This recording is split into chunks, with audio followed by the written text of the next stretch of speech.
scraping the bottom of the barrel a little bit for this video, but there is a Morph Select screen that was seen very briefly during the internal beta test that we're going to talk about. Giving credit here to Society of Gaming, he is the one that initially talked about this a couple days ago, and I'll have the link to that video in the description, and credit goes to him for that. Pretty sure I'd seen this screen before, but I never really thought to dig into it much, but today we're going to dig into it very deeply. And I think what I'm going to do while we're in this information drought is go through topic by topic and try to go a little bit deeper than I did in the Everything Known video, and much more into speculation than I did in that video. If you want just the information and what we actually know, that is the best source you will find, is my Everything Known About Throne and Liberty video. But if you don't mind a little speculation, I might have a series of videos coming up, including and starting with this one, in which we get a little bit speculative. So with that, let's get into the morphs in Throne and Liberty. So we do know that we have an animal transformation system in Throne and Liberty that allows players to transform into a wolf for faster land movement, or a bird for gliding, and even a shark for aquatic movement. These are used instead of a mount system. But we've also seen these weird orange transformations as well, which I haven't talked about much yet. I remember seeing them and even seeing the selection screen, but I never really took a deep look at them until now.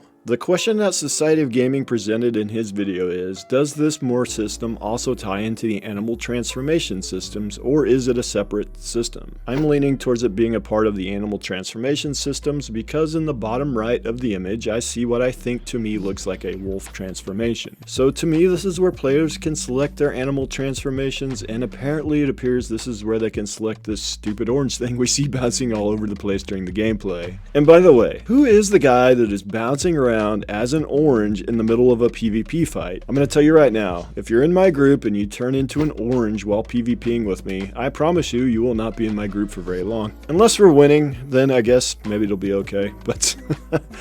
Another question that opens up for me is the two tabs at the top of the morph screen. One tab is called Polymorphs, and the current active tab is labeled Transmorphs. Transmorphs seem, again, to be where you select things like your wolf transformation or the orange transformation. But what are polymorphs? Well, I posed this question on the Discords and Reddit, and to me the most compelling response came from Reddit user Tyler vs. Beer, which is a great name by the way, and he said that he thinks they might be similar to the Lineage 1 polymorph system, which is a system where you can unlock different transformations as you level up. Here's a deeper breakdown I found on Reddit about that system, and here is a wiki with a list of all the transformations available. Continuing with that idea, I can say that there may or may not be some old gameplay footage out there that may show a polymorph screen. I can definitely not show that footage that may or may not exist, but that polymorph screen may or may not have had a list of different outfits or costumes that change the player's appearance, but not morph them into a different species altogether. And we also know that other Lineage games and Korean MMOs in general have had similar features, in particular the mobile versions of the Lineage franchise. And while TL is not in the Lineage universe, it is in a way a spiritual successor to Lineage 2. In the mobile Lineage games, the costumes often had gameplay effects. For example, here is Lineage 2 Revolution, where you can see a player selecting a costume and the associated stats that come with it. You might be asking yourself, how does a player